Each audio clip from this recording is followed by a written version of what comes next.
صندلی ریاست شکنجهگاه مردم، افسانه شد صداقت مرگ هوا و گندم.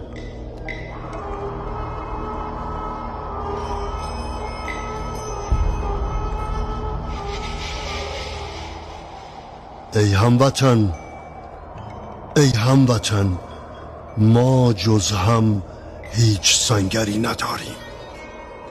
ما جز هم هیچ سنگری نداریم. ایستاده ایم با اندوه، همواره بیشماریم. سایه به سایه با هم مثل ایران اسیریم. با زانوی شکسته ایرانو پس میگیریم.